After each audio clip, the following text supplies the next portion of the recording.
Muy buenas tardes, sean bienvenidos al Ateneo de Santander, que está encantado de recibir hoy aquí a esta embajada que nos va a hablar de la Virgen de Garabandal y de una historia que ha sucedido en nuestra tierra hace años, pero que todavía sigue vigente. El Ateneo es un lugar donde estamos siempre abiertos a todo tipo de iniciativas culturales, sociales y de divulgación. Y como ustedes saben y pueden comprobar, aquí el acceso es abierto y gratuito para todo el mundo. Únicamente yo quiero pedirles que aquellos que les encaje en su ideario y también en su presupuesto, como no, que se hicieran socios de este Ateneo, porque a través de los socios es la manera en que podemos mantener abierto este salón de actos, que, como es lógico, tiene una serie de gastos permanentes, de personal, de mantenimiento, etcétera, etcétera. En la entrada, cuando ustedes salgan, encontrarán unos folios, unas hojas, para aquellas personas que se quieran hacer socias, que lo rellenen y nos lo envíen o lo dejen a los ujieres que tenemos aquí, que están a su disposición. Únicamente reiterarles el agradecimiento de que estén esta tarde aquí, agradecer, cómo no, a estos garabandalistas que nos acompañan hoy y que estoy seguro que van a dar una magnífica conferencia, y pedirles que la única manera de que este Ateneo siga vivo y libre es que los socios sean el eje del mantenimiento de la institución y, por tanto, de este salón. Muchísimas gracias y muchas gracias a ustedes. Buenas tardes.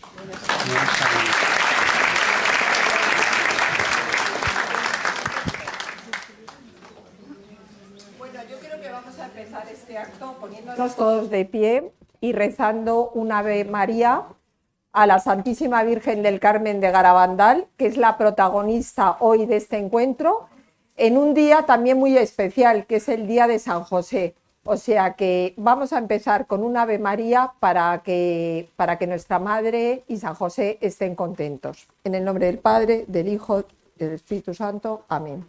Javier, empiezas tú. Dios te salve María, llena eres de gracia, el Señor es contigo. Bendita tú eres entre todas las mujeres y bendito es el fruto de tu vientre, Jesús. Santa María, Madre de Dios, ruega por nosotros pecadores, ahora y en la hora de nuestra muerte. Amén. Gloria al Padre, Gloria al al Hijo, Padre, al Hijo y al Espíritu Santo. como era en el principio, ahora y siempre, por los siglos de los siglos. Amén. En nombre del Padre, del Hijo y del Espíritu Santo. Bueno, pues buenas tardes a todos. Es un placer estar de nuevo en el Ateneo con todos ustedes, en este lugar tan referente en la historia de Garabandal. Y yo, en nombre de Iniciativa Internacional España con Garabandal, en nombre de Jorge Fernández Díaz, de Félix Pascual, de Javier Paredes y yo, Elsa Martí, y todos los garabandalistas de la iniciativa, porque hoy tenemos a mucha gente en la iniciativa que han venido desde Barcelona, han venido desde Cádiz, han venido desde Santander, han venido de Madrid, todos para acompañarnos. Pues les quiero dar las gracias. Y luego también al Ateneo, muy especialmente a todos ustedes por estar hoy aquí, en un día un poquito complicado, que es un día de familia, y sobre todo también a todos esos garabandalistas distribuidos por el mundo que hoy nos están siguiendo vía streaming. Dicho esto, me voy a meter ya en materia para que no nos pille mucho el toro. Entonces vamos a empezar por hablar del aspecto histórico de las apariciones de San Sebastián de Garabandal. Y para ello va a empezar Javier Paredes, catedrático de Historia emérito de la Universidad de Alcalá de Henares, que ha viajado desde Madrid aquí para estar hoy aquí con nosotros. Javier. Muchas gracias Elsa por tu invitación. Muchas gracias a todos ustedes, queridos amigos, porque tengo que confesar una cosa. No muchas veces he tenido tanto público en las conferencias. Esto demuestra que Santander tiene viva la cultura. Háganle caso al presidente, mantengan esto, que es una maravilla. Bueno, el encargo que yo tengo, y además no sé hacer otra cosa porque mi oficio es el oficio de historiador, es tratar de explicar aquí cómo veo yo el encaje de las apariciones de Garabandal en el curso de la historia. ¿Qué tiene que decir Garabandal a la historia contemporánea? Y para eso tenemos que situarnos en el momento, en la España de los años 60, una España 30,5 millones de habitantes, que empieza a levantar la cabeza económicamente, vitalmente también. La esperanza de vida a principios del siglo XX, en el año 1900, era de 34 años para los varones, 36 para las mujeres, pero en 1960, en vísperas de las apariciones de Garabandal, este 36% se ha convertido en un 67%. Hay un aumento importante, o sea, hay una alegría. Es el momento de la urbanización. La gente con pocos recursos, con poco futuro en el campo, va a las ciudades. 2,3 millones personas son las que se trasladan del campo a la ciudad entre el año 1950-1960. Eso significa que están cambiando los sectores de producción. El sector primario, el sector de la industria, está descendiendo de más del 50%, que era la ocupación que tenía el sector primario de la guerra. Estamos pasando allá a menos de 30%. Es decir, España empieza a ser un país, una nación urbana. Pero esto que es así, en términos generales, las estadísticas engañan cuando ponemos el foco en algo concreto. Esto que yo les he descrito no tiene nada que ver con San Sebastián de Garabandal. Son 70 familias que viven en unas condiciones muy humildes, aislados incluso físicamente. Para subir desde Cosío a Garabandal hay un camino que no está asfaltado. Y a Santander hay 90 kilómetros. 90 kilómetros de 1960 son muchos kilómetros. Estamos ahora acostumbrados a pulverizar las distancias, como decía la abuela de un amigo mío: hijo mío, ya no hay distancias, lo que hay son taquillas. Bueno, es el aislamiento. Ya están 4 niñas, Mariloli, Conchita, Jacinta, son las 3 mayores, con 12 años, que se apellidan las 3 González, pero no son familia. Maricruz, que tiene 11 años. Y el 18 de junio de 1961 empiezan las apariciones de Garabandal.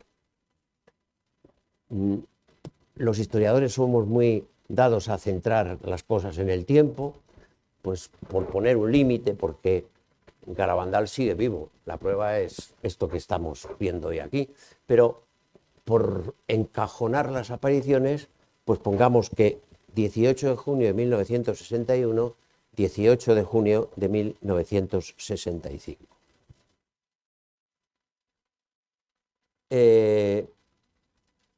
Desde un punto de vista histórico, yo me he fijado en los mensajes. Un mensaje que en los años 60, sonaba a imposible, a estratosférico, a raro. Los sacerdotes, obispos y cardenales van muchos por el camino de la perdición, y con ellos arrastran a muchas almas. Esto que era increíble en la España de los años 60, con mucho dolor podemos comprobar que es verdad. Los historiadores somos personas superficiales, nos manejamos con datos. No hace mucho un amigo mío me decía, antes los seminarios estaban llenos porque eran una panda de hipócritas que iban a comer, ahora están vacíos, pero son seres arcangélicos. Bueno, los historiadores no tenemos un concienciómetro para detectar a los seres arcangélicos de los hipócritas y nos movemos con datos. Y los datos dicen que en 1964 en España había exactamente 8.233 seminaristas mayores y hoy, que es el día del seminario, el dato que están dando es que los seminaristas mayores en España son 956. Luego, un historiador dice que con 8.233 seminaristas mayores había para que en cada pueblito después hubiera un párroco que enseñara la doctrina, que diera catequesis, que atendiera a los moribundos. Y hoy, desgraciadamente, ya empieza a haber muchas zonas rurales sin que se celebre el santo sacrificio de la misa. El historiador dice, nos hemos descristianizado. A veces he oído yo interpretar este aviso como diciendo, veis, la Virgen ya lo decía en Garabandal, la pederastia. No soy yo de esa opinión. Si lo que quiso decir la Virgen fue eso, sobra la segunda parte de la frase. Sencillamente se diría que muchos sacerdotes, obispos y cardenales van por el camino de la perdición, punto. Pero sigue, y arrastran tras de sí a muchas almas. Habla de almas, está hablando de doctrina, porque no solo se pierden ellos, sino que llevan al pueblo fiel a la perdición, porque o no le dan la doctrina o le dan una doctrina adulterada. Es decir, desde un punto de vista histórico, Garabandal encaja en la historia. No es una pieza falsa. Los hechos han venido a decir que es verdad, pero hay un encaje histórico todavía más importante del que yo quiero hablar.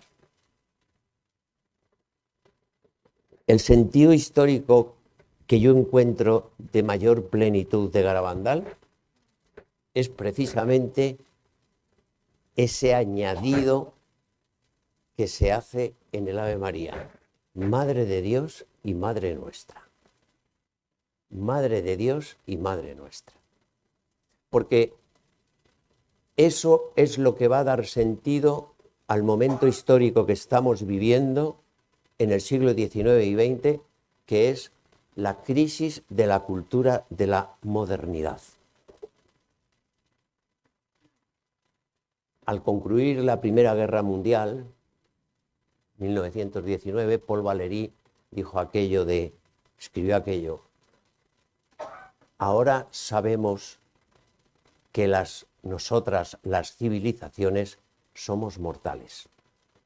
Y todo un mundo de intelectuales en ese periodo hablan de la crisis de la cultura. ¿De qué cultura? De la cultura de la modernidad, de la cultura que ha roto la tradición cristiana que decía que el mundo y el hombre han sido creados por Dios, que son criaturas de Dios, y que ha dicho que a partir de ahora somos seres autónomos que podemos darnos a nosotros nuestras propias leyes. Ese choque de culturas que primero se introduce en la sociedad civil se traspasa posteriormente a la Iglesia. Y eso se llama modernismo. Modernismo consiste en Decir que si bien Jesucristo supo cómo hacer la Iglesia, a partir de ahora somos los hombres los que vamos a decir cómo tiene que ser la Iglesia, porque hemos dicho que somos seres autónomos. Y eso es nada más y nada menos que construir la Iglesia cimentándola sobre el pecado contra el Espíritu Santo. Por eso, el pecado contra el Espíritu Santo no tiene perdón, porque si el hombre ya se cree más que el Espíritu Santo, no necesita ata las manos a la misericordia de Dios. Y por eso, San Pío X, que en la encíclica Pascendi condena el modernismo, lo define como la suma de todas las herejías. Y en aquella escuela que yo estudié de pequeño, en la que nos enseñaban las reglas de la suma, nos decían que la suma siempre es mayor que cualquiera de los sumandos. Luego, si ustedes me tachan de pesimista, pues lo siento, pero la realidad es que si la suma es mayor que los sumandos, vivimos la peor época en la historia de la Iglesia. Y a grandes males, grandes remedios. Yo les decía que los historiadores somos personas superficiales que vamos con los datos. Yo me he tomado la molestia de contar las apariciones de la Virgen aprobadas por la Iglesia, apariciones de carácter público. A muchos santos se les ha aparecido la Virgen, pero me estoy refiriendo a la Virgen de Guadalupe, a Fátima, a Lourdes, es decir, digamos, apariciones públicas. Y me he llevado la sorpresa de que el 80% de las apariciones aprobadas por la Iglesia de este carácter se producen en el siglo XIX y XX. No puede ser, no podemos concluir que la Virgen tenga manías y que la Virgen, pues a partir del siglo XIX, le da por bajar del cielo. Luego, eso tiene que tener un sentido. ¿Qué sentido tiene? Que cuando la Virgen ve que hemos atado las manos a la misericordia de Dios, ella interviene. Es su momento. Y ella puede, porque es madre de Dios, y es la omnipotencia suplicante. Lo mismo que puede un señor levantar una piedra de 50 kilos y va todos los días al gimnasio. Dice, ¿usted puede levantar esa piedra? Sí. Dice, levántela. Dice, no quiero. Dice, no quiere. Le voy a dar una razón. Debajo de la piedra está el pie de un hijo suyo. Dice, entonces sí quiero. La Virgen quiere sacarnos de la peor crisis religiosa que hemos vivido porque es Madre de Dios y puede hacerlo y quiere hacerlo porque es Madre nuestra. Esto es Garabandal. Son las apariciones más importantes de toda la historia de la Iglesia porque nos van a salvar del peor momento de crisis religiosa de toda la historia de la Iglesia. Muchas gracias.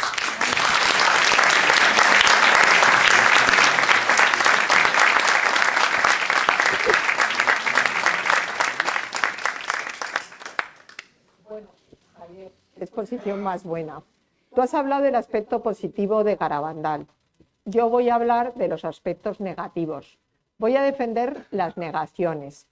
Lo voy a defender, yo soy médico de familia, especialista en psicoterapia psicoanalítica, tengo ejercicio en Madrid, pero lo voy a defender porque es una realidad. Las niñas negaron. Una realidad que a muchos les sirve como pretexto para no creer, pero que en cambio para los que creemos nos reafirma todavía más la credibilidad, la certidumbre en estas apariciones. La credibilidad porque se cumple lo que la Virgen dijo en el año 61. Y leo, veréis que voy a utilizar un poco la lectura, que yo siempre improviso, pero como digo cositas que se pueden interpretar mal, prefiero leer las citas con los autores. Llegará un momento en que negaréis las apariciones, una afirmación a la que Mariloli en Los Pinos respondió con una pregunta muy lógica. ¿Cómo vamos a decir que no te hemos visto si te estamos viendo? Yo voy a empezar así. Como veréis, una respuesta bastante inocente, espontánea, basada en la lógica de lo que la niña estaba viendo. Pero una pregunta que nos deja entrever la inocencia, la ingenuidad, el candor de una niña de 12 años. La falta de saber, de experiencia, de cultura humana extensible a 4 niños, a 4 niñas, y que hoy es motivo de mi reflexión. Motivo de mi reflexión como creyente de las apariciones, como médico de familia y como especialista en psicoterapia psicoanalítica. Y lo quiero hacer en el lugar que corresponde, en el Ateneo de Santander. ¿Por qué? Porque como bien dice un amigo mío, que no quiere que diga su nombre, pero que yo considero que es la retaguardia espiritual de esta iniciativa, lo quiero hacer en el Ateneo porque es el confesionario de Garabandal, donde se viene a pedir perdón a la Virgen, donde se viene a decir que la queremos y le agradecemos haber venido, haberse quedado para derramar gracias en este lugar. Y también el lugar donde mi querido compañero, el doctor Luis Morales, se retractó de haberla negado. Suplicó que los últimos años de su vida se quedara a la sombra de la Virgen. Solamente por eso creo que merece la pena haber venido al Ateneo de Santander. Hoy quiero demostrar cómo la negación fue un mecanismo de defensa para unos y para otros. Un mecanismo de defensa porque la realidad les sobrepasaba. Incluso me atrevería a decirles que les resultaba incómoda. El mecanismo de negación son esas estrategias psicológicas que utilizamos todos los humanos, yo, ustedes, todos los humanos, de forma inconsciente para mantener un equilibrio mente-corazón cuando la adversidad no nos sonríe o cuando se nos presentan conflictos psicológicos. En el caso de las niñas, una realidad abrumadora, porque hay que reconocer que ver a la Virgen no es algo fácil de asimilar, y en el caso de las autoridades de la jerarquía eclesiástica, una realidad asfixiante, porque había por en medio unos mensajes que denotaban una situación que estaba sucediendo en la Iglesia.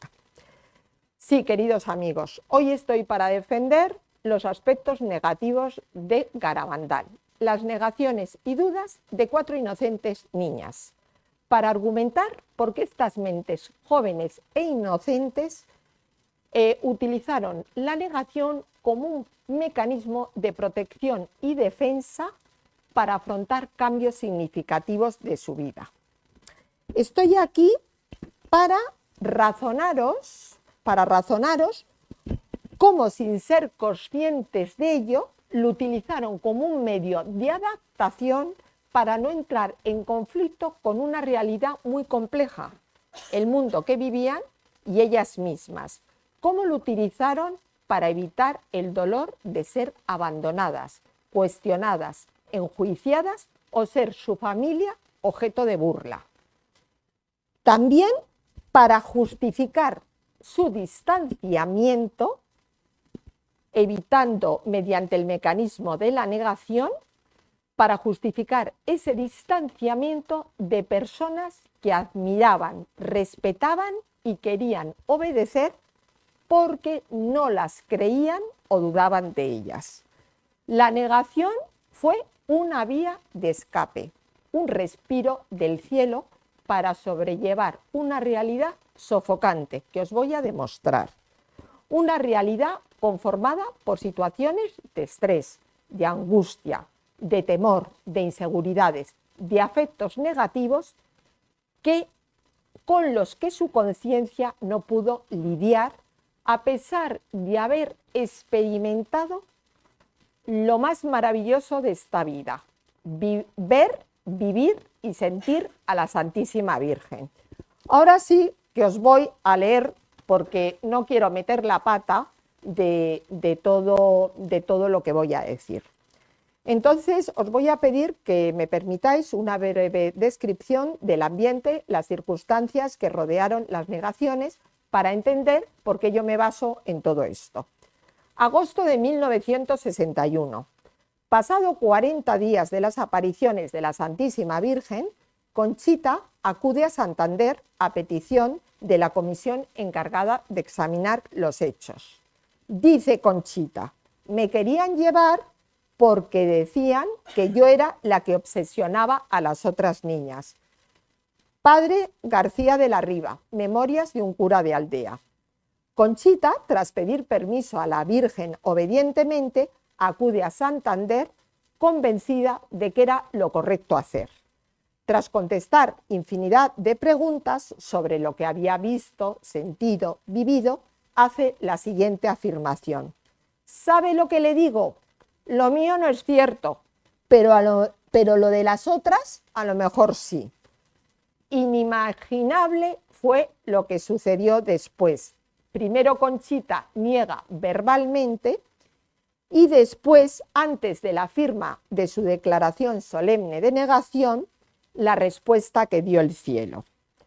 Por lo que su negativa firmada quedaba totalmente desvirtuada, según nos cuenta Sánchez Ventura en Las negaciones de Garabandal. Lo que la divina providencia dispuso, consciente de la intención de unos señores de separar a estas niñas de sus compañeros. Lo que la Virgen hizo que ocurriese para contrarrestar la coacción e intimidación a la que Conchita había sido sometida.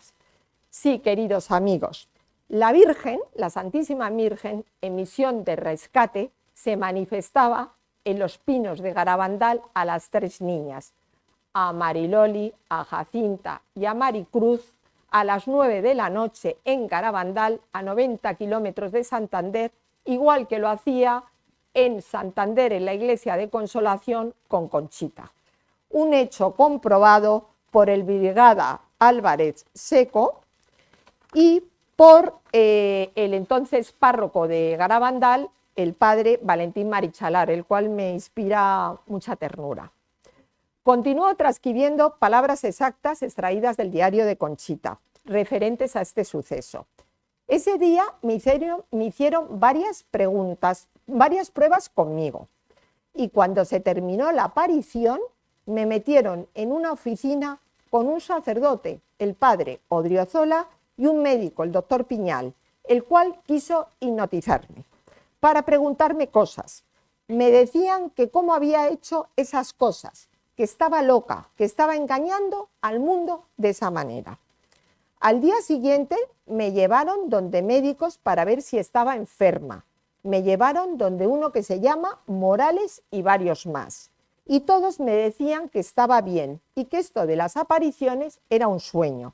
Y decían que me dejaban allí, en Santander, para que me distrajese, para que me olvidase de todo y no volviera a tener más apariciones. Diario de Conchita. Yo sigo investigando y entre los hechos curiosos de la estancia en Garabandal, en Santander de Conchita, me encuentro que ha visitado una peluquería. Pues sí, señores, ha visitado una peluquería. Según el padre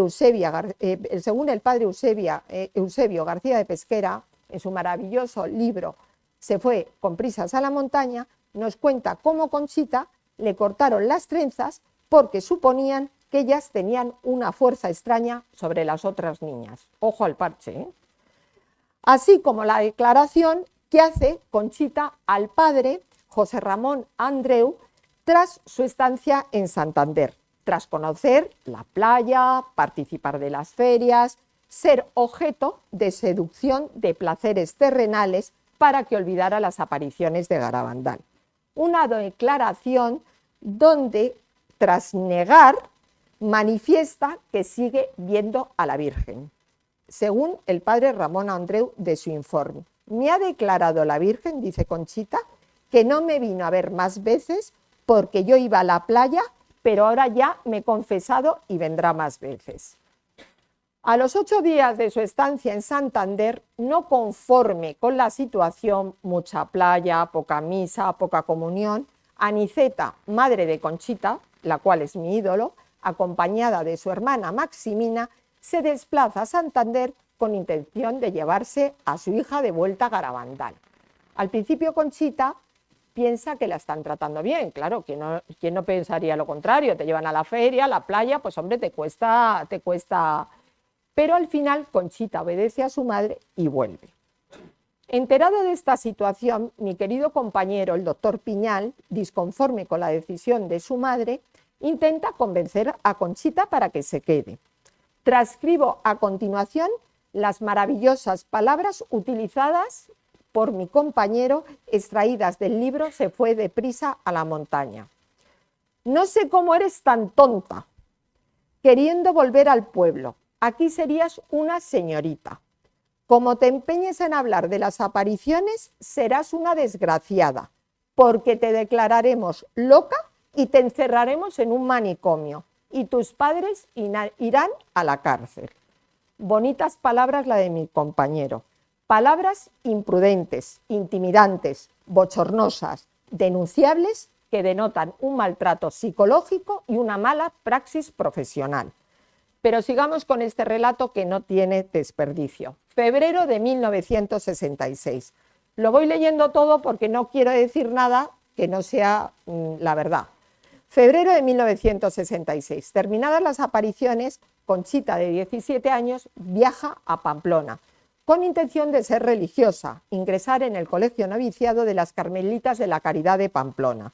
El colegio, donde según el padre García de la Riva, se la trató duramente. Aquel en el que un maravilloso confesor la amenazó con no absolverla si no negaba las apariciones de Garabandal.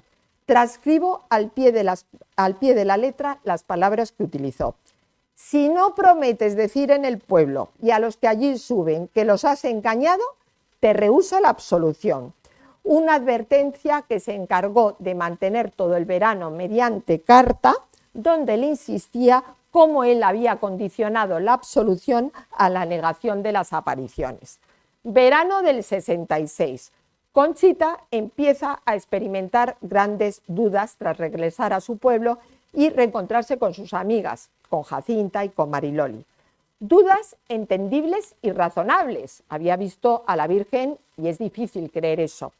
Pero fueron unas dudas que se multiplicaron y acrecentaron por las conversaciones mantenidas con el párroco de entonces, don José Olano. No creyente de las apariciones de Garabandal, aquel que todavía sigue diciendo que el milagruco de Garabandal no es verdad. El sacerdote que sustituyó al padre Marichalar, creyente de las apariciones. Y así fue como el 15 de agosto de 1966, Conchita, víctima de la ansiedad, de la tristeza, reconoció al párroco que no había visto a la Virgen y que quería decirle al obispo que todo fue objeto de una ilusión, un sueño o una mentira. Una negación, para mí como médico, como especialista, poco consistente para mi parecer. Y así fue como el 15 de agosto, Conchita, víctima de la ansiedad y la tristeza, le dijo al obispo que todo fue objeto de una ilusión, un sueño, una mentira. Una negación poco consistente, para mi parecer, teniendo en cuenta el estado anímico que se encontraba la chica.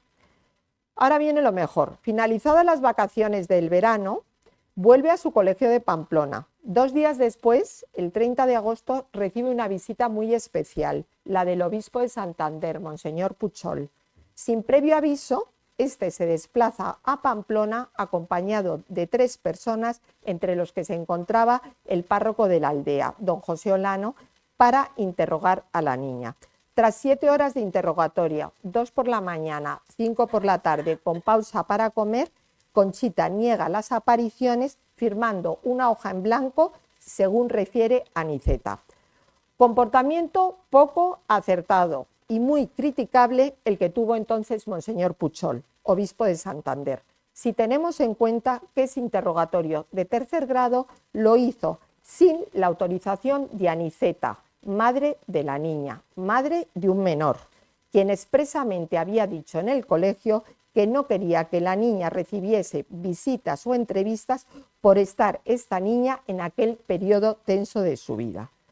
Queridos amigos, si esto sucediera hoy, Monseñor Puchol sería el titular de medios de prensa y abriría todos los telediarios.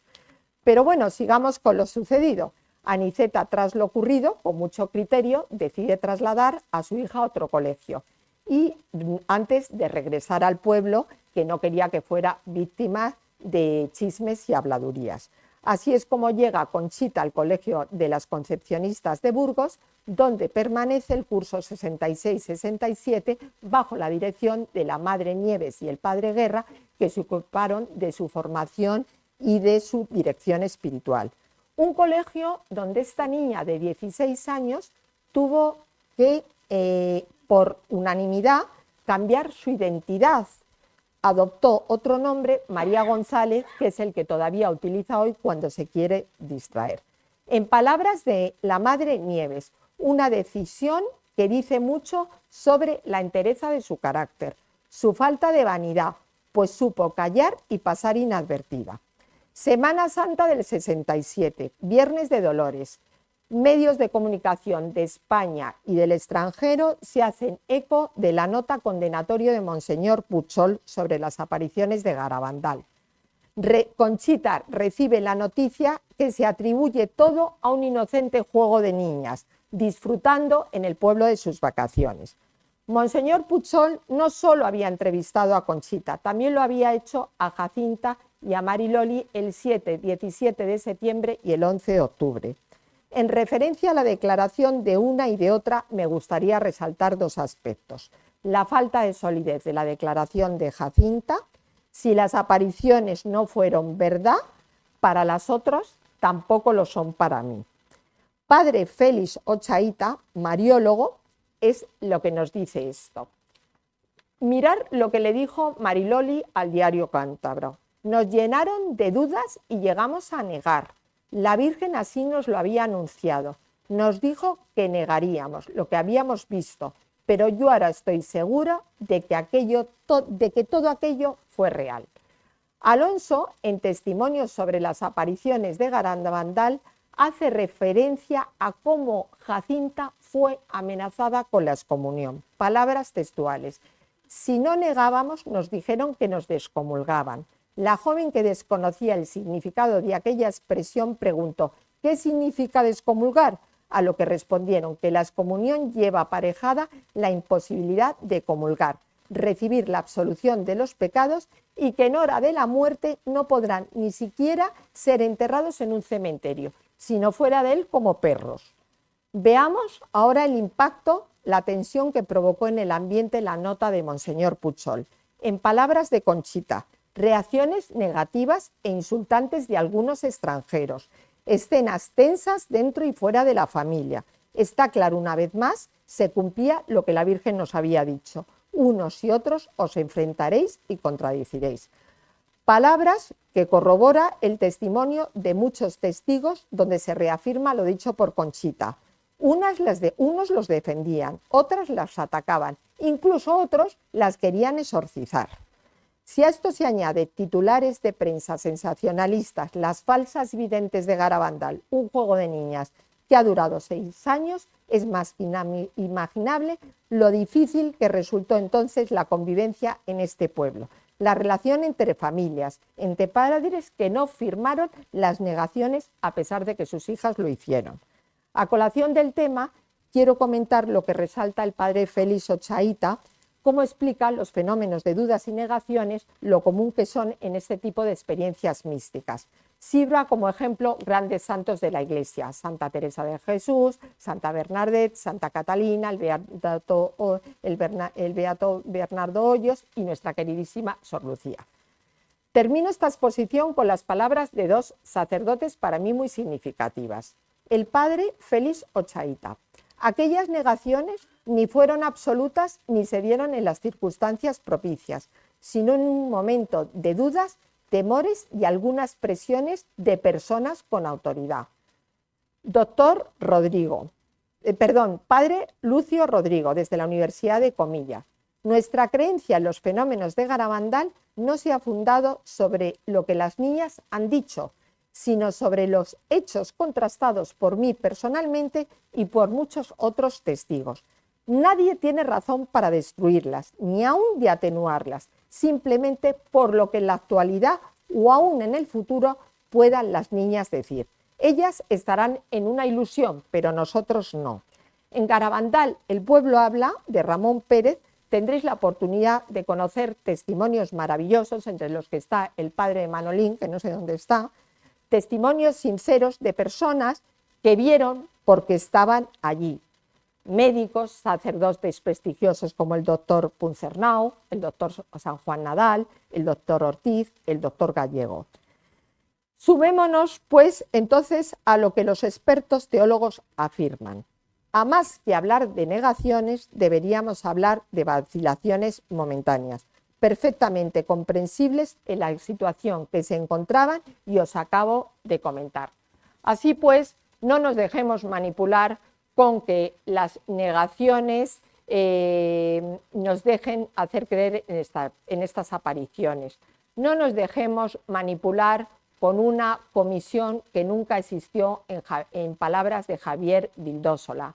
No nos dejemos convencer de que esto es un juego de niñas, un proceso de psicosis colectiva, una narcolepsia o nada parecido. No nos dejemos convencer de nada, porque la Virgen lo merece. Estas apariciones son ciertas y verdaderas.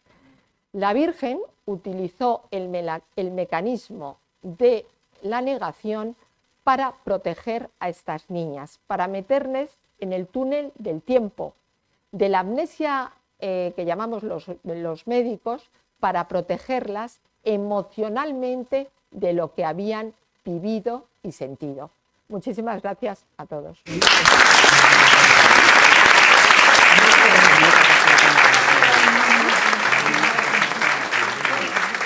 Ahora yo he defendido los aspectos negativos. Ahora le voy a pasar la palabra a Jorge Fernández Díaz, exministro del Interior, ingeniero industrial, para que cuente la parte de la Iglesia. Yo he defendido la parte de las niñas. A ver, Jorge, ¿cómo podemos lidiar?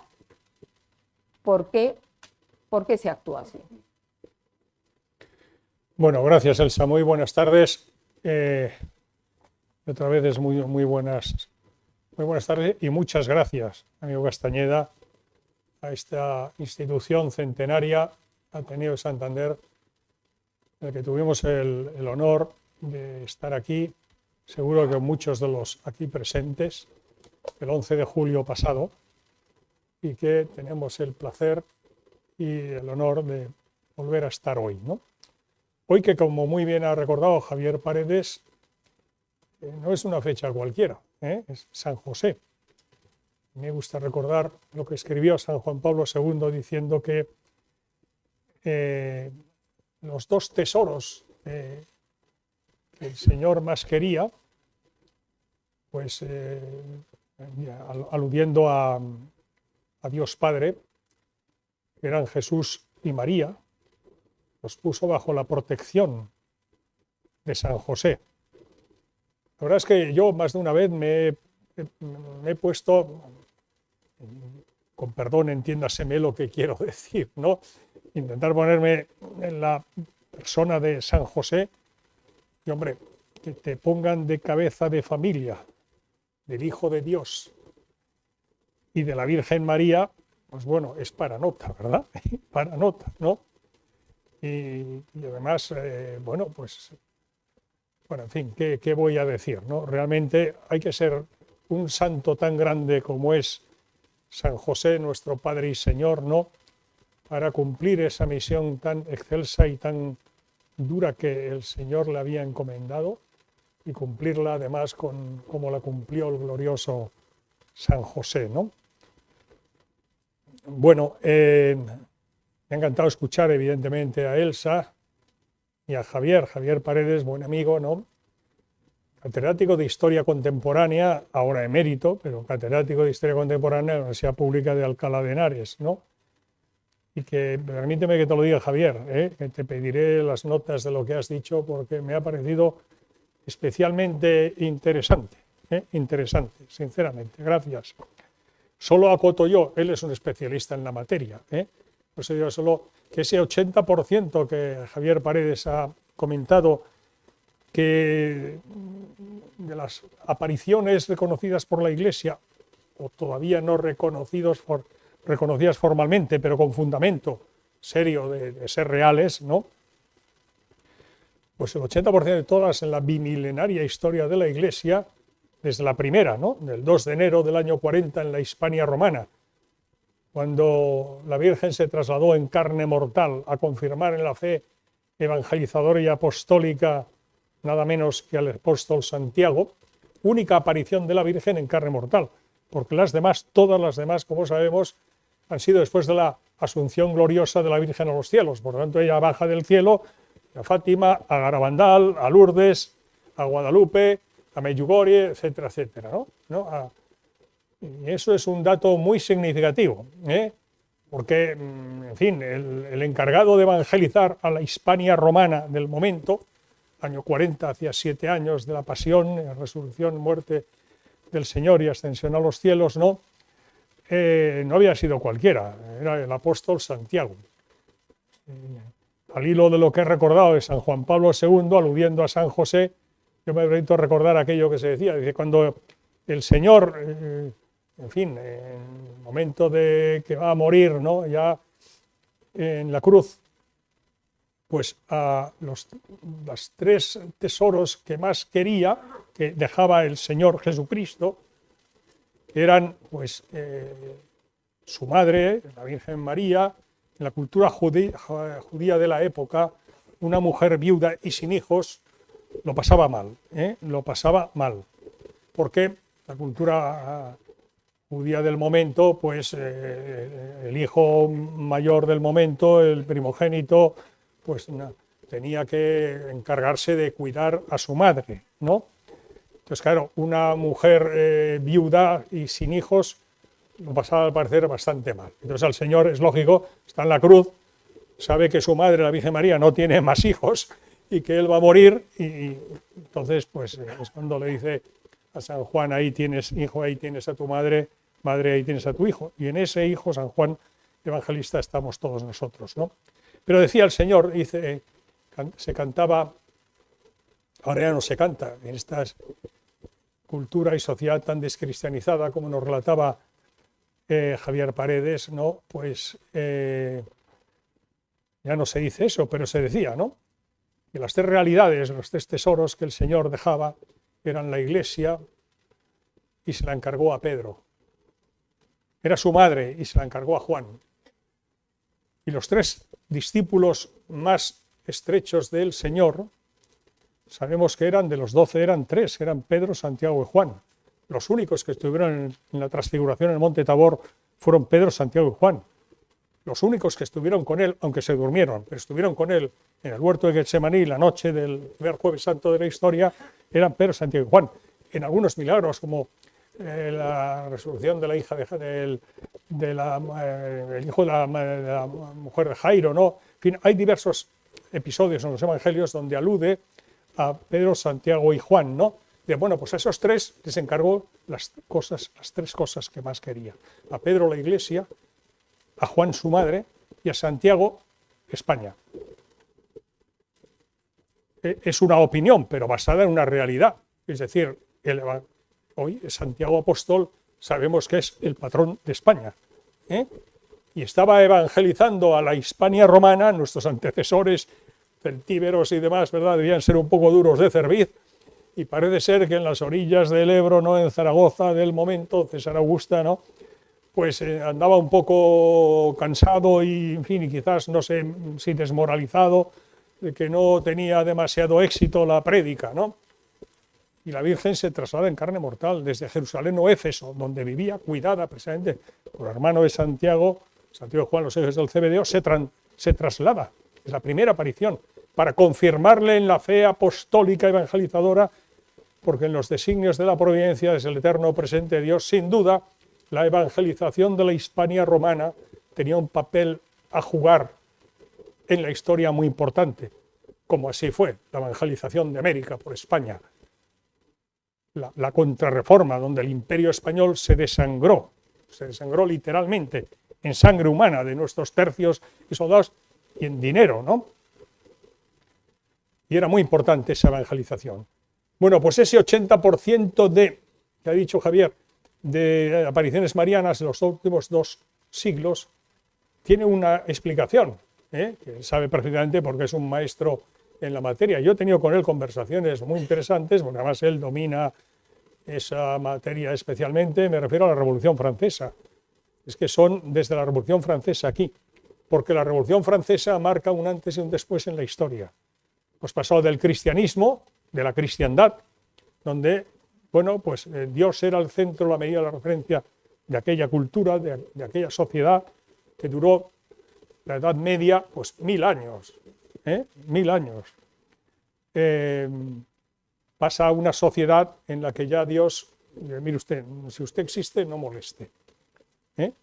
Y donde lo que se entroniza en el altar de Notre Dame de París es la diosa razón. Mire usted, nosotros la razón.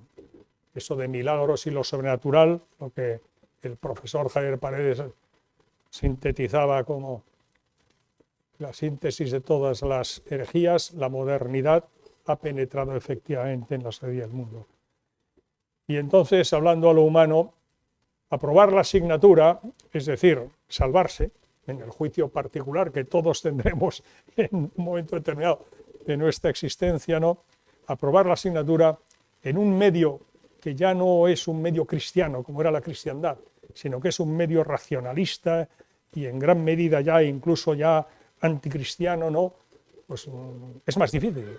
Y entonces acude en auxilio de sus hijos, como muy bien él decía, pues la Virgen. Y por eso esa profusión, esa constelación de mariofanías, ¿no?, en los 2 últimos siglos. Estamos aquí en Santander y en su Ateneo, ¿no? Es que Santander, Cantabria, la montaña, bueno, es una tierra muy bendecida por Dios. Ya saben, de todas maneras, que al que más se le dio, más se le exigirá, lo cual es justo y es normal, ¿no? Pues claro, mientras todos los cardenales y obispos de la Iglesia, a los que se había referido la Virgen en el segundo mensaje público del 18 de junio de 1965, que iban por el camino de la perdición y llevaban con ellos a muchas almas y tal, todos esos cardenales y obispos estaban reunidos en Roma, presididos por el Papa, primero Juan XXIII, después Pablo VI, a su fallecimiento, en concilio, en el corazón de la Iglesia, en la Basílica de San Pedro, en el Vaticano. Estaban reunidos allí. Y resulta que la Virgen, que en ese concilio el Papa Pablo VI la proclamará Madre de la Iglesia, no estaba allí apareciéndoseles, se le estaba apareciendo aquí, en Cantabria, en Santander, en la montaña, y además efectivamente una aldeuca como San Sebastián de Garabandal, que como se ha recordado, 70 familias, estaba aislada por tierra, mar y aire, no había internet, pero es que no había ni teléfono, ni había electricidad prácticamente, y en fin, de Cosillo, los 5 kilómetros de Cosillo a Garabandal, pues había que hacerlos, luego ya se fue la cosa arreglando. A mí me dijo un día Miguel Ángel Revilla, me dijo, oye, que yo fui como consejero de fomento de la Diputación Regional de Cantabria, quien asfaltó, digo, pues nada, estupendo. Y es que yo vi, eso me lo contó él. Él es de ahí, de Poblaciones, ¿no? O sea, y él a mí me lo contó él en su despacho oficial, un día que estuve con él, nos conocíamos.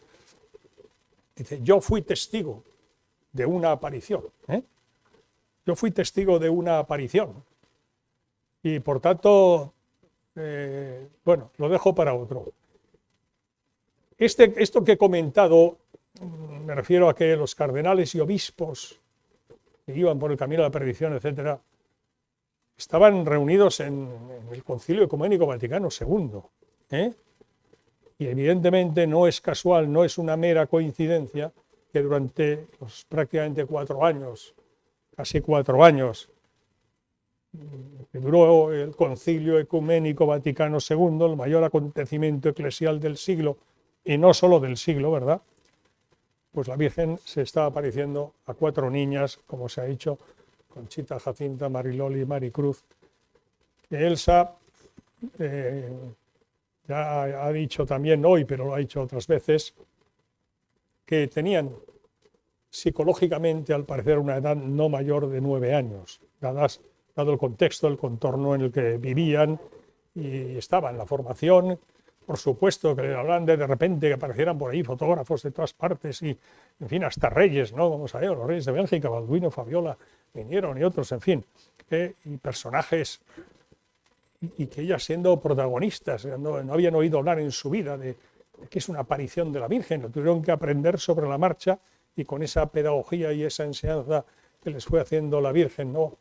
A ellas como madre de ellas y como una madre con unas niñas inocentes, cándidas de 12 y 11 años, como sabemos, ¿no?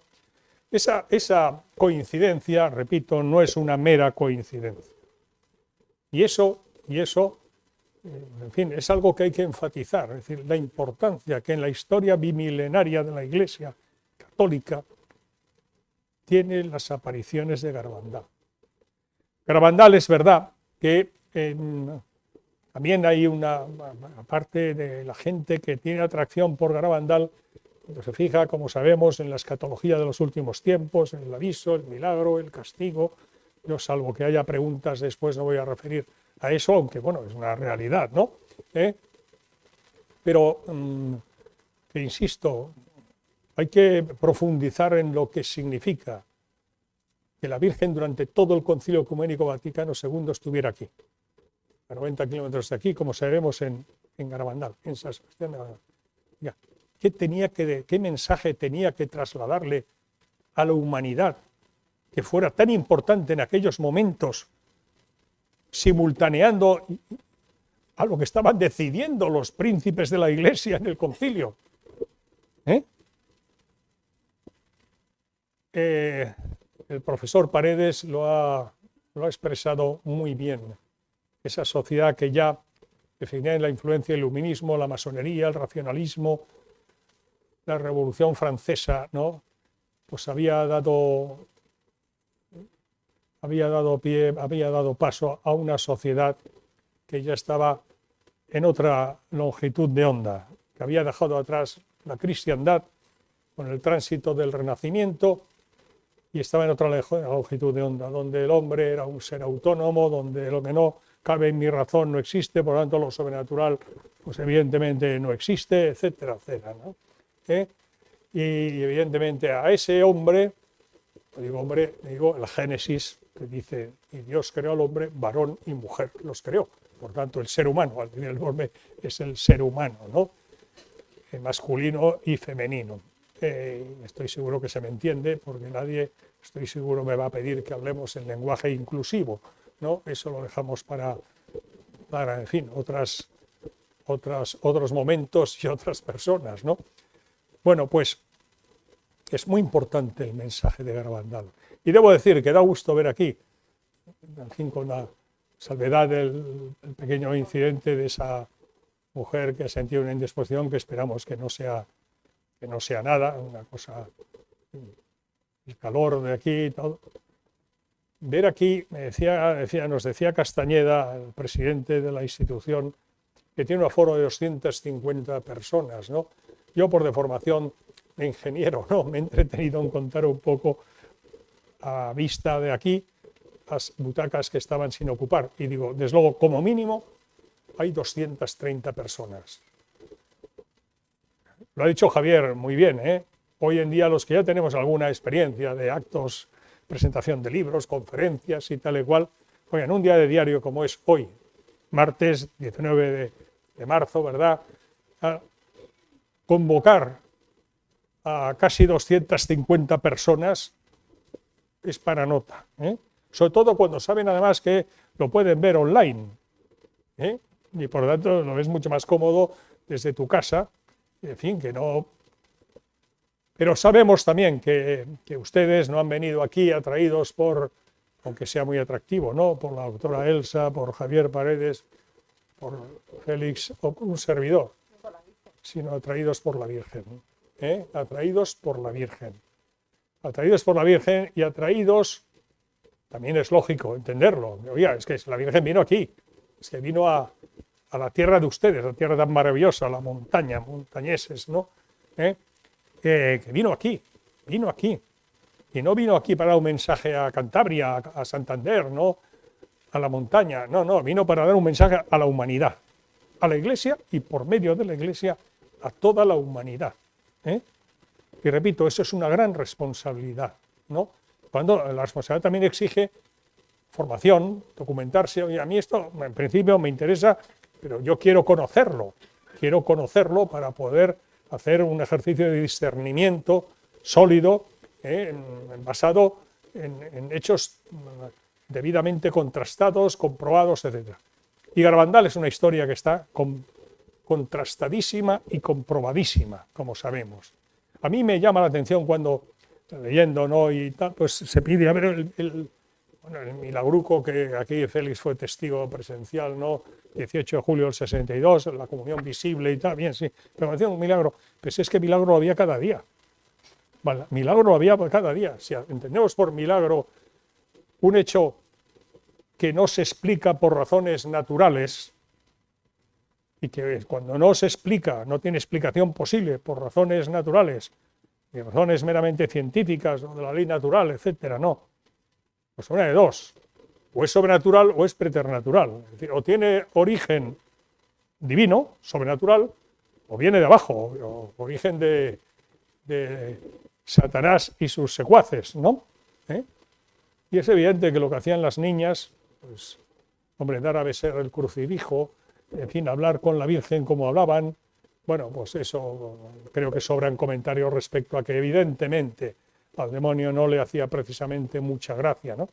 Lo que ha dicho la doctora Elsa en esa magistral exposición que nos ha hecho sobre el sentido de las contradicciones de las niñas, de las negaciones de las niñas, es muy importante saber, ya lo he comentado al final, ¿no?, añadido el beato Bernardo de Hoyos, apóstol del Sagrado Corazón de Jesús en España, la gran promesa, ¿no?, Santa Bernadette, la vidente nada más y nada menos en Lourdes, de la Inmaculada Concepción,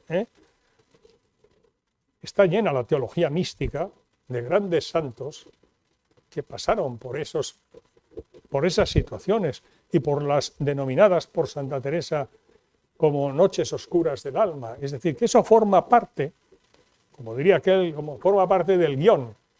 Y oiga, si ha habido grandes santos, grandes místicos, que han pasado por esas situaciones, ¿cómo no van a pasar 4 niñas, 4 criaturas, como ha comentado la doctora Elsa Martí, en aquellas circunstancias? Y además, como muy bien ha expuesto, en mi opinión, como mecanismo de defensa, sí, que estaban superadas por los acontecimientos, ¿no? Continuamente haciéndoles fotografías, que firmaran autógrafos, etcétera. Es un mecanismo de defensa, ¿no? Yo he leído que en un momento de esos 4 años, desde el 18 de junio del 61 hasta el 13 de noviembre del 65, fue la última revelación que tuvo Conchita en Los Pinos, ¿no? Como sabemos, pues que Jacinta, y creo que era con Maricruz, en un momento determinado había dicho, bueno, como nos piden a ver si otro milagro, oye, ¿por qué no enterramos una imagen de la Virgen? Y nosotros, milagrosamente, conseguiremos el milagro de que sabemos dónde está, la desenterramos, ¿no? Bueno, cosas de crías, es que es normal. Sobre todo si además de ser crías, es que eran muy crías. Psicológicamente, le vas a pedir a unas niñas de esa edad, en esa época, ¿no? Hay que ponerse en la situación en la que estaban, ¿no? Bueno, yo quiero decir, avísame cuando falten 3 minutos del tiempo que me has concedido. ¿Sí? A mí me gustaría hacer una pregunta un poquito directa. ¿Realmente realmente yo he defendido el mecanismo de adaptación de las niñas. Es entendible que la Iglesia también utilizó la negación porque realmente las niñas estaban denunciando una situación que estaba ocurriendo. ¿Cómo podían saber estas niñas, como tú dices, psicológicamente de 9 años, que esto estaba sucediendo? Eso es lo que yo quiero que... Bueno, sí, insista. perdón porque me olvidé de esto. Sí, pero es que Gracias, eso... Elsa. Vamos a ver, ¿no? O sea, ¿cómo no, sí, justificarlo? no, sí, es que ¿Cómo quiero... justificarlo? No, ¿cómo justifico? No, ¿cómo lo explico? ¿Cómo lo explicas? ¿Cómo lo Es que no es explico fácil, yo? ¿eh? No. Vamos a ver. Hay un dato que a mí me parece especialmente significativo en cuanto a lo que planteaba la doctora Elsa Martí, ¿no? Y es que, hombre, con ese segundo mensaje público, ¿no? El primero sabemos que era el 18 de octubre del 61, el segundo y último, y además la Virgen, como sabemos, empezó así, ¿no? Y como no se ha dado a conocer, no se ha cumplido el primer mensaje, este será el último. Antes, 18 de octubre del 61, la copa se estaba llenando. Bueno, empiezo a decir que en la exégesis bíblica las copas, el Apocalipsis, pero claro, lo que pudieran saber en aquellos momentos Conchita, Jacinta, Mariló y Maricruz de la exégesis bíblica y de las copas, es que me parece que es evidente, ¿no? Que no se lo inventaban. Antes la copa se estaba llenando, la copa con las ofensas de Dios, de los pecados de los hombres y todo, ¿no? Y por eso les pedía penitencia, oración, para evitar un castigo, ¿no? Bueno, antes la copa se estaba llenando, ahora está rebosando. Claro, es que dices, oye, o sea, hace 44 meses, 18 de octubre del 61, es que los he contado, ¿no? Al 18 de junio del 65, 44 meses, 3 años y medio, 36 y 6, 42, 44, ¿verdad? Pues, ¿qué ha pasado para que en lugar de disminuir los pecados de la humanidad, que es lo que ha venido a pedir la Virgen como madre, para evitar un castigo y tal, en el primer mensaje, ahora en lugar de estar ya no casi llenándose la copa, sino disminuyendo la copa, ahora está rebosando. Oiga, es que lo que había pasado era el Concilio Ecuménico Vaticano II. Claro, cuidado. Y por si hubiera alguna duda, a continuación añade lo que se ha recordado. Muchos sacerdotes, obispos y cardenales van por el camino de la perdición y arrastran consigo a muchas almas. Voy a decir una cosa. Eso efectivamente, en aquel momento era la España de Franco, catolicismo oficial, una sociedad tal, en fin, y no había la descristianización, no solo en España, sino en Europa y tal, y la apostasía, fuera de la Iglesia y en la Iglesia, que por desgracia pues hoy ya es una realidad, ¿no? Aquello era tremendo. Oiga, ¿creen ustedes que eso les gustó a algunos sacerdotes, obispos y cardenales? Yo no juicio. Pero lo relevante, lo conté cuando tuvimos la ocasión de estar aquí el 11 de julio del pasado año, ¿no?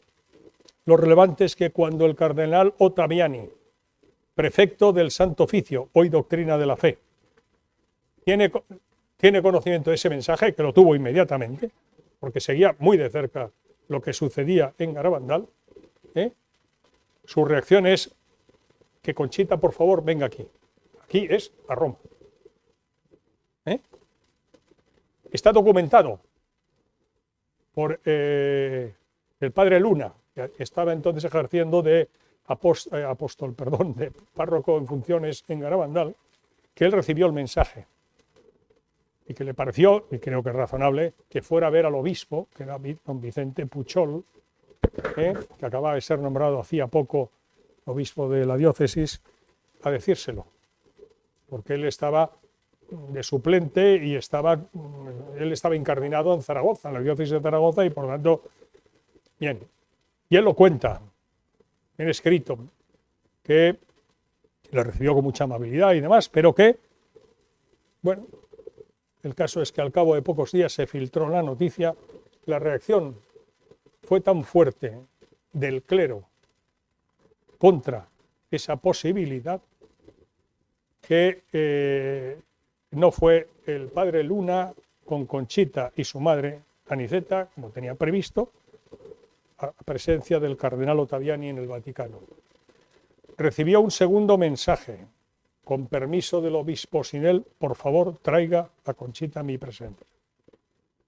El Concilio Ecuménico Vaticano II fue concluido por el Papa San Pablo VI el 8 de diciembre, Día de la Inmaculada, del año 65. Pasadas las Navidades, inmediatamente, el 13 de enero del 66, Conchita, con su madre Aniceta y con el padre Luna, estaban con el cardenal Ottaviani y 3 monseñores de la curia. Estuvieron 2 horas y 3/4 con ellos. A mitad del interrogatorio, no policial, pero un interrogatorio, salió el cardenal Ottaviani a saludar al padre Luna y Aniceta, la madre de Conchita, a decirle que estuvieran tranquilos, que todo iba muy bien y tal. Cuando terminó, les dijo que todo iba muy bien, le dijo al padre Luna que trajera a las otras niñas, es decir, a Jacinta, a Mariloli y Maricruz, y que pasaran por el Palacio Apostólico, que el Papa Pablo VI quería saludar a Conchita. Fueron allí. El monseñor encargado de las audiencias dijo que el Papa no podría recibir a la joven. Bueno, entonces tenía 16 años Conchita. El padre Luna me dijo: perdone, venimos de parte de su eminencia, el cardenal Ottaviani, que nos ha dicho que viniéramos aquí, que su eminencia se ocupe de su congregación, que aquí manda. El Papa no podrá recibir a la niña. El Papa Pablo VI recibió a Conchita el 19 de enero. En el interregno se fueron a San Giovanni Rotondo a estar con el Padre Pío. Es una historia que está tan documentada que cuando en el año 88, venciendo multitud de dificultades, el obispo del momento, don Juan Antonio del Val, consiguió del entonces cardenal prefecto de doctrina de la fe, Joseph Ratzinger, futuro Benedicto XVI, abrir una segunda comisión de investigación, en realidad abrir una primera comisión de investigación,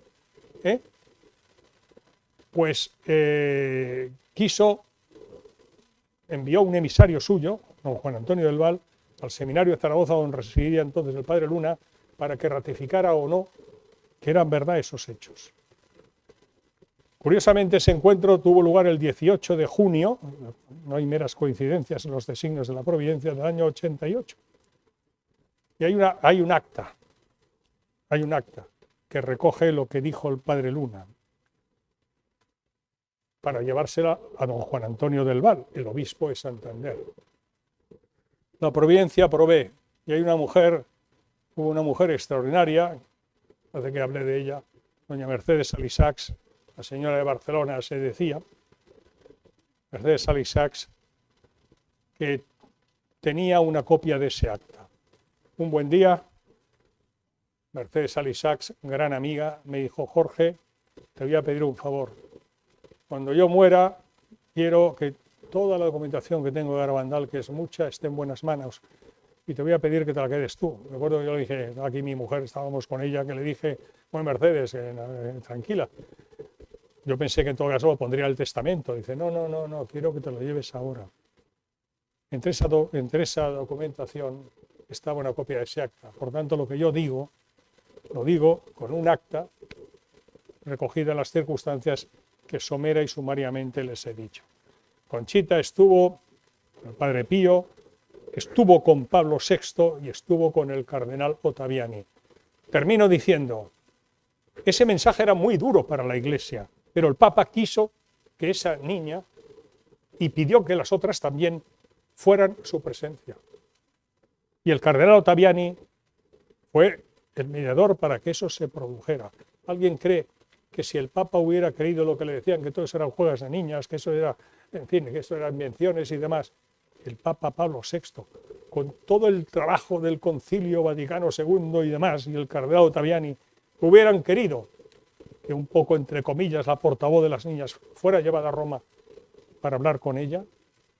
Creo que es una prueba para quien quiera entender, entienda, y quien quiera ver, vea que efectivamente, por muy duro, que sin duda lo era, ese mensaje, nadie conocía mejor que Pablo VI y el cardenal Ottaviani la situación de la Iglesia en aquellos momentos cuando llevaban reunidos en Concilio Vaticano, en Concilio Ecuménico, casi 4 años, ¿no? Ya sabemos, termino ahora sí, creo que te he contestado, ¿no? Termino diciendo que en fin, que Jesucristo dijo que las puertas del infierno no prevalecerán. Algún cardenal amigo, un muy buen amigo, gran persona, más de una vez me ha dicho a mí: Jorge, si la Iglesia no hubiera sido fundada por Jesucristo y alimentada e iluminada por el Espíritu Santo, y teniendo a la Virgen María de madre, la Iglesia no hubiera salido ni del cenáculo el día de Pentecostés. El Señor dijo que las puertas del infierno, o sea, Satanás y los suyos, no prevalecerán, no triunfarán, no derrotarán a la Iglesia, pero no dijo que no iba a ser atacada. Y obviamente está atacada, y muy atacada, pero no prevalecerá. Muchas gracias.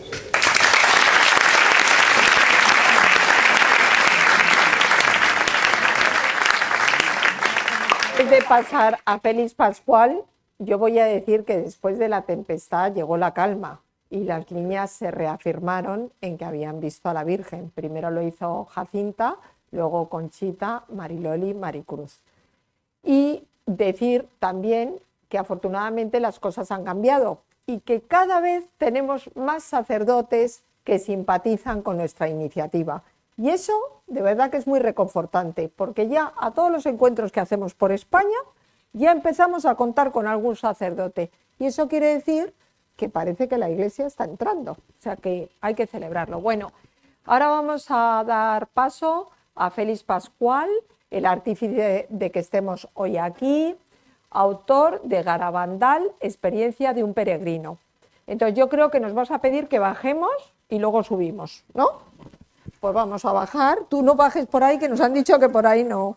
Bueno, yo soy deportista y bajo por aquí y ya está.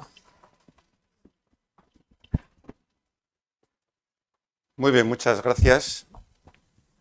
Muchas gracias, por supuesto. Reitero mis gratitudes al Ateneo y al señor presidente, señor Castañeda, por permitirnos estar en este sitio tan maravilloso, en este histórico hogar, como diría yo, y también al personal que nos está atendiendo, a Mavi, a Fredo y a Ángel, que nos tratan cariñosamente. Nos ponemos bajo la protección de San José, que tanto cuido de la Virgen y del Niño Jesús, especialmente en el día de su fiesta. Y sí quiero contaros un pequeño secreto, porque esta conferencia estaba programada para otro día, pero una mano maternal ha movido ficha en el calendario y ha querido que sea hoy cuando se celebre providencialmente. Bien, yo quería dar 2 pinceladas sobre Garabandal en aquel año 1961 para mostraros a través de una pequeña fotografía cómo era Garabandal, cómo era su gente. Garabandal era un pueblo muy humilde, pero a la vez era un pueblo muy religioso. Para los que no conozcáis esta pequeña fotografía, para centraros un poquitín, esto es un murete que rodea la iglesia. Aquí tenéis 2 pináculos que todavía siguen estando en la iglesia, y esta calle, esta especie de calleja, según nos contaba Pilar, la madre de Maricruz, en unos testimonios, solían recorrerla y Maricruz caía, como decía ella, caía estática, porque la casa de Maricruz estaba por esta parte de aquí de la derecha. Aquí veis un riachuelo que cruza el pueblo y aquí enfrente está un puentezuco que las niñas en esta sí solían cruzar cuando iban a rezar a la puerta de la iglesia. Y en la parte de la izquierda estaba lo que se denomina la plaza, podríamos decir, donde los domingos, como aquel 18 de junio, se reunían todos los vecinos y se reunía nuestra protagonista, Maricruz, que por cierto, entre paréntesis, deciros que si estoy aquí hablando de Maricruz es porque tengo su autorización y todo lo que voy a contar de ella lo sabe.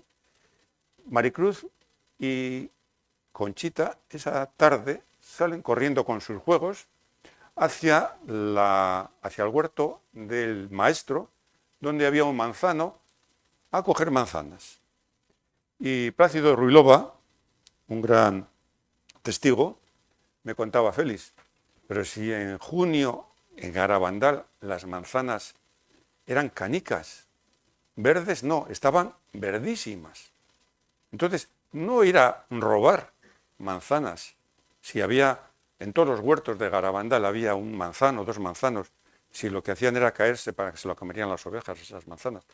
Robar era si cogías un brazao de heno o de paja y te la llevabas a casa. Pero eso no era robar. Bajan las crías ya al pueblo, como sabéis, y tomando los testimonios de Pilar, nos cuenta que ella ese día volvía de la braña, no sabía nada, con una vaca, y al pasar por el lavadero se encuentra con una vecina, con Angelita, que le dice: ¿qué pasa con Maricruz? ¿Qué pasa con Maricruz? ¿Cómo que qué pasa con Maricruz? ¿Ha hecho algo malo? Que dice que ha visto un ángel. ¿Cómo que ha visto un ángel? Pero esta chiquilla, uy, qué vergüenza. Pero hablar del ángel, hablar de cosas de la iglesia. Se enfadó muchísimo Pilar esa tarde, y cuando vuelve para casa, en una esquina se encuentra a Maricruz, y casualmente estaba ahí también Jacinta.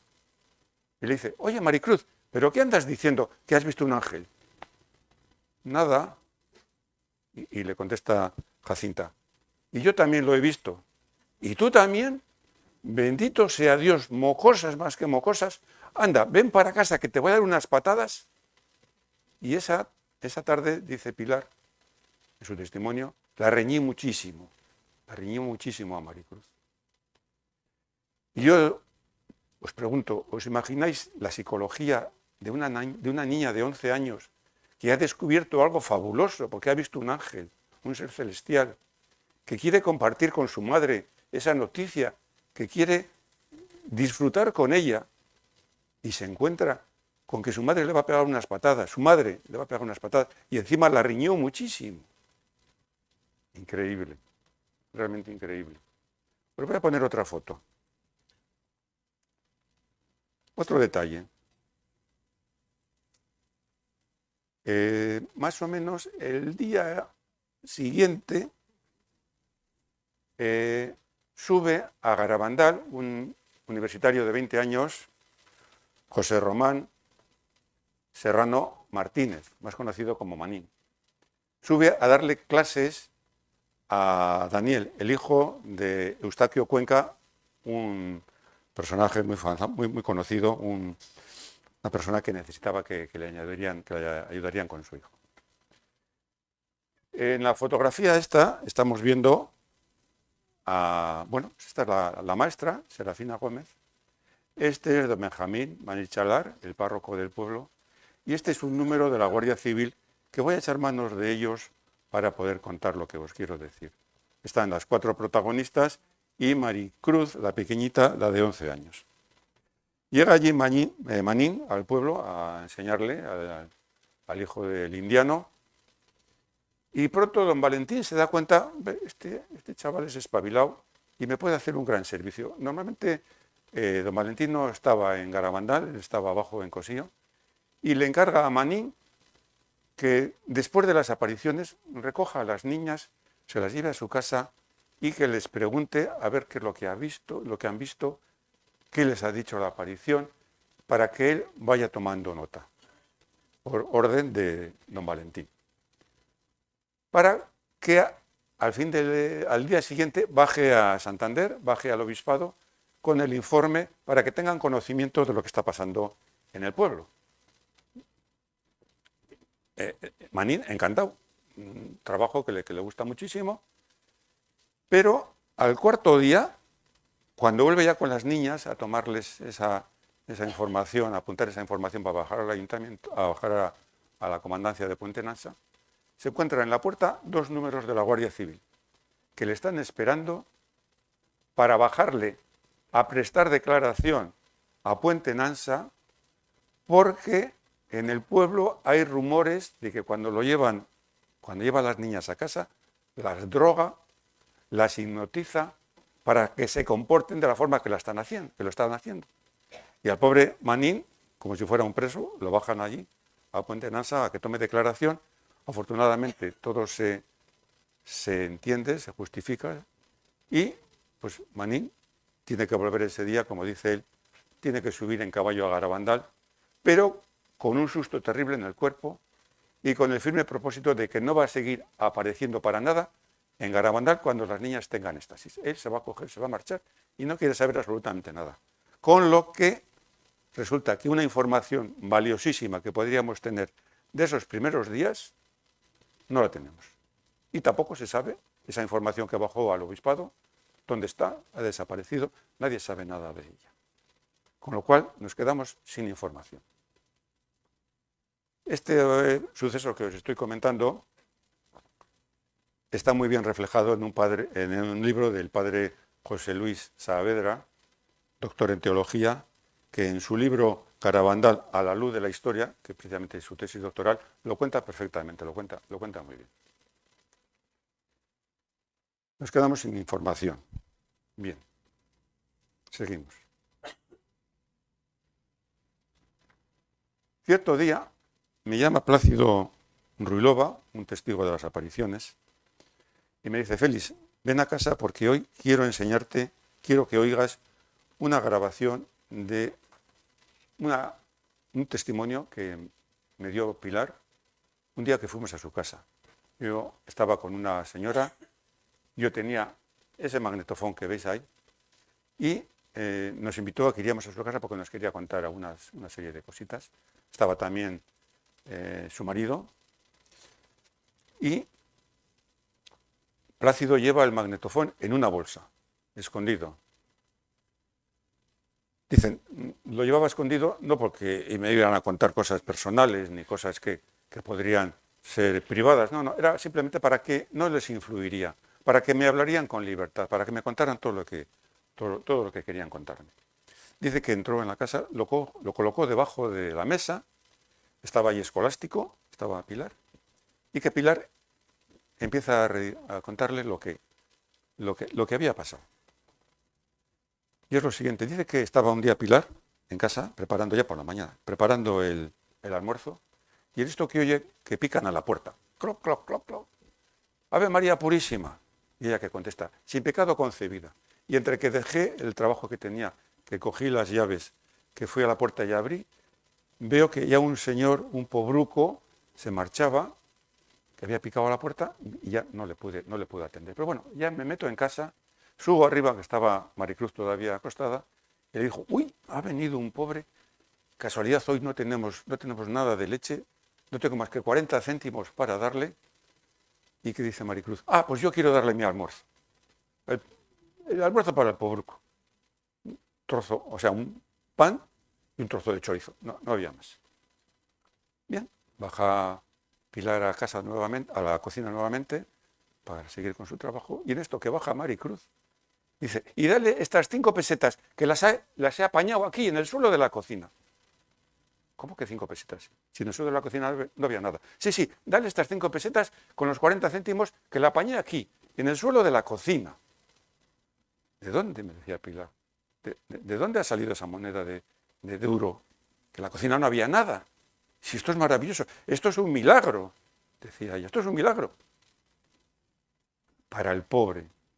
Las 5 pesetas para el pobre. Dice, yo que veo eso, maravillada, pesqué corriendo donde para contarle lo que había pasado y que había sido un milagro. Luego ya vuelvo otra vez, un poquito más tarde, salgo a la calle, salgo con el almuerzo, salgo con el duro que me había dado Maricruz y con los 40 céntimos que tenía, y veo que el pobruco ya marchaba para abajo. Y le digo, oiga, ¿usted picó antes aquí en la puerta? Sí, señora. Ah, pues venga y tenga la limosna. Dice, ay, pues muchas gracias, porque mire, vine anoche a rezar a los pinos, a esta Virgen que se aparece en el pueblo, Y esta mañana también he subido a rezar, que no es el primer año, que ya el año pasado también volví.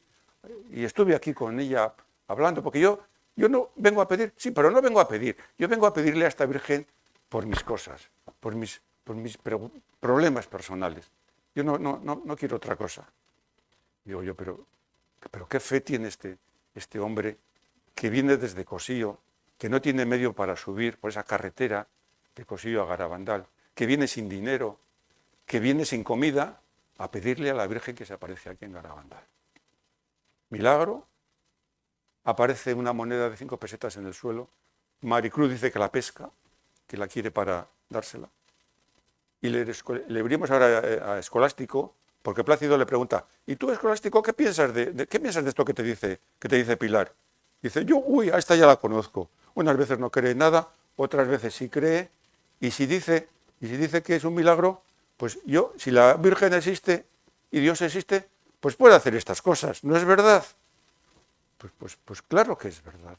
Yo veo a la Virgen, nuestra Madre, que sí, que si le pedimos favores espirituales nos los va a dar, pero a veces también nos da favores materiales. Y ve a ese pobre hombre que viene con toda la fe del mundo, que sube a Garabandal, pero ¿cómo no le va a dar las 5 pesetas para que por lo menos ese día pueda comer algo caliente? Ese es el testimonio, ese es el milagro de Maricruz, cuando encuentra en el suelo de la cocina, que no había nada, esa moneda de 5 pesetas. Y que la gente no lo conoce, pues porque se pierde la información y se pierden las cosas realmente importantes. Gracias a Dios, Plácido ese día llevaba el magnetofón. ¿Ves este magnetofón que hay aquí? Es un magnetofón, para los que vean aquella época, es un Philips de transistores que se podía llevar colgado al hombro. Y entonces es el tipo de bobina, aquí se colocaba una bobina con la cinta magnetofónica, se hacía pasar por el cabezal y se rebobinaba en esta parte de aquí. Ya que en los años 60, pues sí, era normal. Pero yo cuando escucho ese relato en el magnetofón, le dije a Plácido, a mí déjamelo, que yo quiero llevármelo a casa y lo quiero volver a escuchar. Me lo llevo a casa, la cinta, me llevo a casa el magnetofón y no solamente me conformaba con escucharlo, le dije, yo lo voy a grabar. Pero claro, yo no tenía ese tipo de magnetofón, yo el único magnetofón que tenía era uno de cassette, los típicos de cassette. Y claro, sí lo podía poner en marcha, por el altavoz iba a salir todo lo que iba relatando Pilar, si le pongo enfrente un micrófono, conectado con el magnetofón de cassette, lo podía registrar. Pero no me parecía buen procedimiento. La cinta llevaba 30 años guardada y estaba pues como estaba. El magnetofón llevaba 30 años sin funcionar. El altavoz pues tiene sus problemas, el micrófono tiene sus problemas y luego encima todo el ruido ambiental se va a meter por el micrófono y va a interferir en lo que estamos escuchando. Total que, bueno, me las arreglé como pude y preparé unos cables para poderlo conectar con el magnetofón mío. Y quiero que escuchéis el relato auténtico de Pilar. Pero os aviso, Pilar es una mujer pasiega, que habla muy rápido, que tiene su propio lenguaje.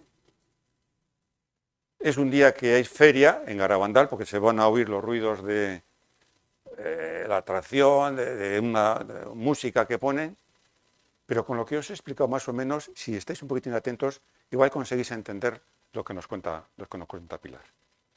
Os lo voy a poner para que lo escuchéis.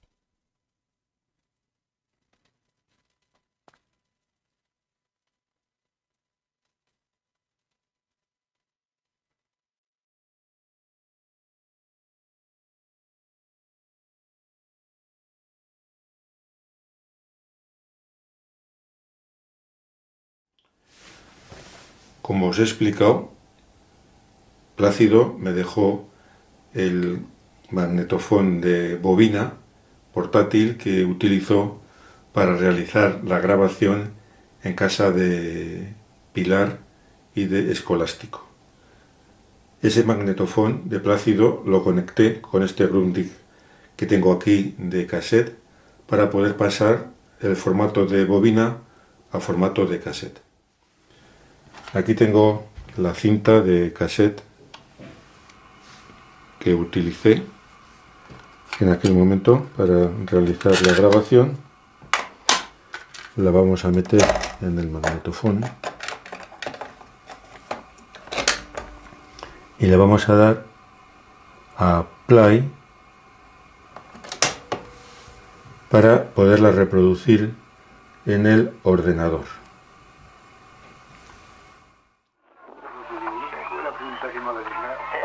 Iván me dice, picaron a la puerta por la mañana. Yo me levanté, estaba haciendo los desayunos, hacer la muerta y picó a la puerta y Ave María Purísima.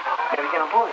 Y yo contesté que sin pecado concebida, pero el señor dijo que no me había sentido, como estaba la puerta de cerrada, que no había abierto yo, trancada, y marchó. Y se fue por ahí. Y ya cuando salí yo, pues ya marchaba el pobre. Y le digo ya María Cruz. Ahí digo, no tengo más 40 céntimos para darle. Y digo, es una miseria, no, 40 céntimos no es nada. Y digo, así. Pues no, dice ella. ¿Qué le voy a dar? Y todavía no marchó, y bueno, así nos quedamos. Y después ella se levantó de la cama. Se levantó de la cama y vino a la cocina. Y dice ella así, pues eso, que quería darle, que para cuando volviera el pobre, pues que ella quería darle el almuerzo de ella. Y nosotros teníamos poca leche con aquello, que teníamos poca leche. Y ella, no sé, y dice ella, la apañé aquí en el suelo. ¿Pero esto dónde? ¿Aquí arriba? Ahí en la cocina, aquí mismo, aquí en una cocina. Apañar en el suelo, Espérate, al aire libre. ¿qué va? Le apañé aquí en el suelo. Digo, si en el suelo no había de duro, pero la cuestión es que yo no había visto agacharse. Porque yo allí y ella allí, yo estoy en el suelo, pues ya la veo agacharse, como el duro y todo, entonces, pero que no había visto agacharse tampoco yo no contaba con duro allí ni hablaba. ¿De qué había contado yo allí con duro? No también. Y quería decir que, y ella todavía hoy, no quiero, dice ella, lo encontré en el suelo, lo encontré ahí en la cocina. Me dice eso, lo encontré en la cocina. Y en esto me dice ella, bueno, pues, toma, y dale también los 40 céntimos, dice ella. Que tenía 40 céntimos de allí, que eran los 40 céntimos de aquellos. Dale los 40 céntimos. Al cabo de un poquitín, ya pasa el pobre estado. Y yo voy por ahí. Y en esto ya por ahí salgo yo. Y digo, ¿no aplica usted aquí antes? Le digo al pobre. Y me dice, sí, señora. Le digo, pues tenga la limosna. Y Dios lo pague, dice ella, Dios lo pague, que aquí estuve también el año pasado, no sé cómo me dijo. Pero es que, dice ella, yo aquí no he venido por... He venido, claro, que pido, dice, pero no cree usted que ay, si un día tan malo que traje, dice, no he venido por pedir. He venido por pedir, sí, pero es esa virgen que anda aquí, que ya fui a rezar anoche a los pinos y he vuelto esta mañana. Dice, era así. Y yo he venido a pedirle a esta virgen que hay aquí. Que no crea usted que he venido... Y después pregunté yo, y había pedido pocas casas, muy pocas casas pidió el pobre. Y para allá yo me temprano, mira, digo, pasó. Y yo nada más que vea aquello, y que ella, Dios mío, que le haya apañado, y yo no había hecho antes ni nada. Y dice, ay, y dice, ay, dice ella, para el pobre, que está contenta ella, que para el pobre aquel duro. Yo pesqué el dos y fui corriendo donde a contárselo. Que me había pasado aquello toda nerviosa, Dios mío, que fue un milagro, digo, más que mayor milagro para mí. Yo que no contar eso y que ella que apretase aquel duro para dar al pobre, que ella quería dar primero, que antes de dejar quería dar el almuerzo, pero así por dar una cosa de mi almuerzo, que no teníamos más 40 céntimos. Entonces me pasó. Ese caso me dijo, ¿Y tú qué dices de eso, Escolástico? y yo voy a decir, y me dijo, calla, no, y ya. Pues digo, pero tú todavía, Bueno, ¿qué así? ¿y qué, Escolástico, cuando se lo dijiste, qué dijo? ¿Qué dijiste, Escolástico? Digo, yo como está, la conozco, que está escrita con que no hay nada, que tal y que cual, que ya como si no está aquello, puede ser. Digo, si es que hay virgen, hay Dios, y se puede hacer todo lo que quieran, ¿verdad? Claro, eso. Si existe Virgen y si existe Dios, puede hacer todo lo que quiera. Como dice el padre de Pesquera, de los 4 focos que había en Garabandal, uno se apaga definitivamente un 12 de septiembre del año 1962, cuando ya Maricruz deja de ver a la Santísima Virgen. Pero deja de ver a la Virgen no porque la Virgen no quiera mostrarse, la Virgen como madre quiere estar siempre con sus hijas, pero la Virgen había venido, en primer lugar, pues, lógicamente, a traer un mensaje, pero también a formar a las niñas, a enseñarles humildad, a enseñarles paciencia, a enseñarles obediencia con los padres, obediencia con los sacerdotes, a enseñarles a rezar. Y Maricruz, avanzada, había aprendido todo rapidísimamente y ya era el momento de terminar. Y cuando hablo yo con Plácido de Ruilova, él me decía, el primer año los éxtasis eran muy bonitos, eran fabulosos, eran realmente auténticos. Y yo pienso a veces, digo, si solamente se valoraría Garabandal por ese primer año, entre que empieza en junio y termina con las apariciones de septiembre de Maricruz, si solamente se estudiaría eso, que era tan auténtico, tan real, y encima con un milagro adicional, que poca gente lo conoce, pero que ahí está, yo creo que hubiera cambiado totalmente el criterio de la Iglesia, de todos los que hemos estado allí viviendo todos aquellos acontecimientos, y sería muy distinto seguramente, hubiera sido muy, muy diferente. Y es una pena que no se pueda hacer eso. Bien, y ya para terminar, quiero simplemente que escuchéis unas palabras de don Luis Morales, el doctor, que hace 41 años aproximadamente también estaba aquí mismo, y nos contaba esto que creo que es importante.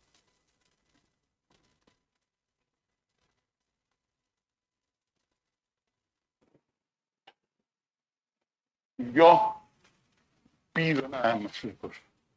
Tozudos de Garabandal, ser humildes, que si habéis sido tozudos es porque la Virgen ha querido. Estar seguros que la Virgen se apareció a las niñas. Como hoy modernamente se puede mostrar. Y nada más que los años que me quedan de vida,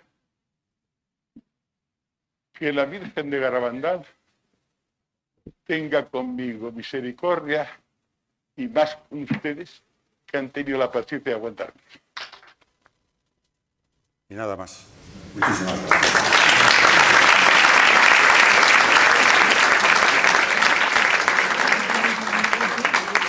Y solamente medio minuto, porque creo que era muy importante lo que ha dicho el señor Castañeda.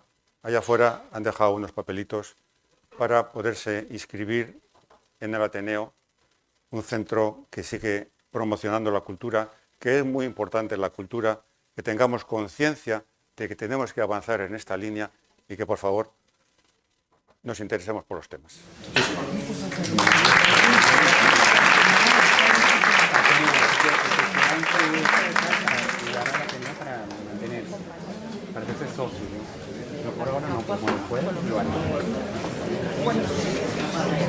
Bueno, vamos a finalizar este acto dando de nuevo las gracias al Ateneo, y la verdad es que, oye, Félix, nos ha encantado que nos hayas contado lo de Maricruz, porque realmente nos transmite la bondad de estas niñas. Y luego me ha encantado que hayas acabado con el doctor Morales, porque también hay que reconocer que fue muy valiente de que cuando alguien se equivoca, rectificar es de sabios. Entonces a mí me gusta que un compañero mío lo haya hecho. Muchísimas gracias a todos por venir y os esperamos en esta iniciativa internacional España con Garabandal, que ya somos internacionales, ya se nos ha unido México, Perú, Colombia, Argentina y dentro de poco el mundo entero. Y vendremos aquí otra vez al confesionario de Garabandal a contaros nuestros avances. Muchísimas gracias a todos.